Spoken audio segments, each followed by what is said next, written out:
Three charges q each are kept at the corners of an equilateral triangle and another charge q is kept at its center as shown. The ratio of q and q so that system is in equilibrium. बच्चों अगर system को हमें equilibrium पे रखना है तो individual जितने भी चार्ज हैं वो सब के सब इक्विलिब्रियम में होना चाहिए।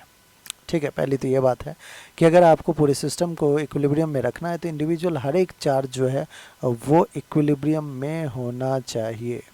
अब हम बच्चों किसी भी एक की बात कर लें, एक चार्ज को इक्विलिब्रियम में ले आते हैं, देखते हैं। लेट्स से हमने इस वाले वर्टिसेस पे ये जो Q है हमारा बच्चों, लेट्स से मैंने इस पे क्या कह रहा हूँ, इस पे चार्ज, इस पे नेट फोर्स आप 0 कीजिए। इस Q को क्या करना है, अपने को इक्विलिब्रियम में लाना है। अब इक्विलिब्रियम में लाने के लिए नेट फोर्स क्या करना होगा, 0। चलिए बच्चों, इस Q को इधर की तरफ रिपेल किया, इस Q ने इस Q को इधर की तरफ रिपेल किया। जो नेट रिपल्सन इन दोनों का होगा कुछ इस डायरेक्शन में। ये Q इस Q को अट्रैक्ट करना चाहिए बच्चों। आई होप आपको कहानी समझ में आ गई, क्योंकि बच्चों इस चार्ज Q को हमें इक्विलिब्रियम पे लाना है। तो अगर Q हमारा इसको अट्रैक्ट कर ले उतने ही मैग्नीट्यूड ऑफ फोर्स से, तो हम कह सकते हैं कि ये नेट फोर्स 0 हो जाएगा।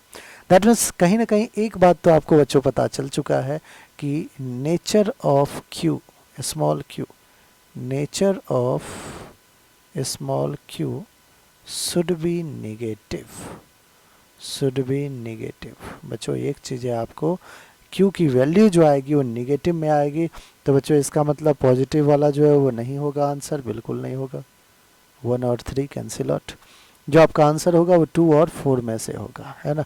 अब आइए एक बार कैलकुलेट भी कर ले कि आखिर वैल्यू कितना होगा, है ना बच्चों। तो वैल्यू कैलकुलेशन के लिए आ जाइए, हम थोड़ा सा देख ले। इस Q ने इस Q पे इधर फोर्स लगाया, इसको मैं लेट से नाम कर देता हूँ 1 2 3। 2 ने 3 पे लगाया, F2 लिख देता हूँ। 1 ने 3 पे लगाया, F1 लिख देता हूँ। अरे बच्चों F1 और F2 की वैल्यू अगर आप देखें तो कहोगे कि सर सब कुछ तो सिमेट्री है, Q सेपरेशन भी LL, तो Q square upon L square using Coulomb's law, Q1 Q2 upon R square, so Q into Q square upon L square. अब कहोगे कि सर ठीक है, 2 फोर्स हो गया। इन दोनों फोर्स का जो मैग्नीट्यूड है वो तो कहीं इधर जा रहा है।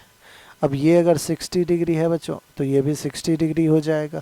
तो क्या हम नेट फोर्स निकाल सकते हैं?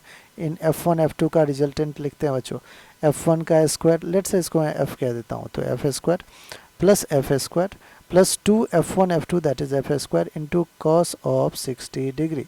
बच्चों यहाँ से जो नेट फोर्स इन दोनों का रिजल्टेंट फोर्स आ रहा है वो आ रहा है 2F स्क्वायर प्लस का 2F स्क्वायर कॉस 60, जैसे sin 31/2 ऐसे कॉस 60 22 कैंसिल किया। √3 क्या आ रहा है बच्चों, √3 F स्क्वायर। क्या मैं √3 F लिख दूँ, इसे लिख दिया। इतने ही मैग्नीट्यूड का बच्चों क्या होना चाहिए, फोर्स इस नेट रिजल्टेंट फोर्स के अपोजिट डायरेक्शन में लगना चाहिए। ऑलराइट, तो आप कहोगे कि ठीक है लगा देंगे, वो कौन लगाएगा, Q लगाएगा, अट्रैक्ट करेगा।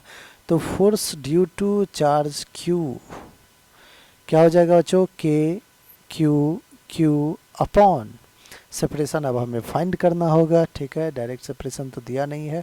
आइए एक बार फाइंड कर लेते हैं सेपरेशन यहाँ पे बच्चों, ठीक है। यहाँ से देखिए, यहाँ से मैं एक परपेंडिकुलर ड्रॉप कर दिया, ठीक है बच्चों, ध्यान से देखते रहिएगा। यहाँ से मैंने एक परपेंडिकुलर ड्रॉप कर दिया, ये डिस्टेंस हमें फाइंड करना है। ये पूरा 60 डिग्री था, ये एंगल बाइसेक्टर 30 बनाया। ये बच्चों परपेंडिकुलर है, ये बेस जो है इसका वो L/2 हो जाएगा। अब बच्चों यहीं से हमारा काम हो जाएगा। हमें बेस पता है, हमें एंगल पता है, तो हम हाइपोटेनियस फाइंड कर लेंगे, ठीक है, क्योंकि हाइपोटेनियस ही सेपरेशन है। यहाँ पे क्या करें बच्चों, आप कहोगे सर cos थीटा लिख लो, cos theta is base is L/2 upon hypotenuse. Let say इसको मैं x कह देता हूँ बच्चों, तो हाइपोटेनियस x कह देता हूँ, यही x की वैल्यू हमें चाहिए, यही सेपरेशन है। तो बच्चों यहाँ से हम लिख सकते हैं, इसको मैं यहाँ थोड़ी देर के लिए हटाता हूँ, x is equals to L/2 और cos 30। cos 30 रूट 3 बाई 2 होता है बच्चों, जैसे sin 30 sin 60 root 3 by 2, cos 32 ने 2 को कैंसिल किया तो आपके पास x की वैल्यू l अपॉन रूट 3 आ गया।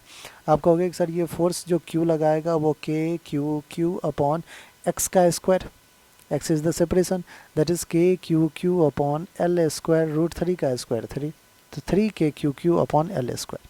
अब बच्चों for q to be in equilibrium, for q to be in equilibrium, root 3f should be equals to 3kq upon l square।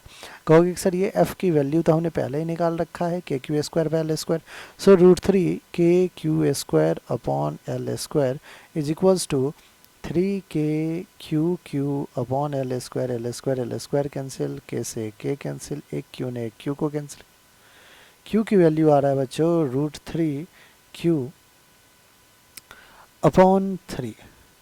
So we can say कि q की वैल्यू आ जाएगा q upon root 3, लेकिन minus sign के साथ।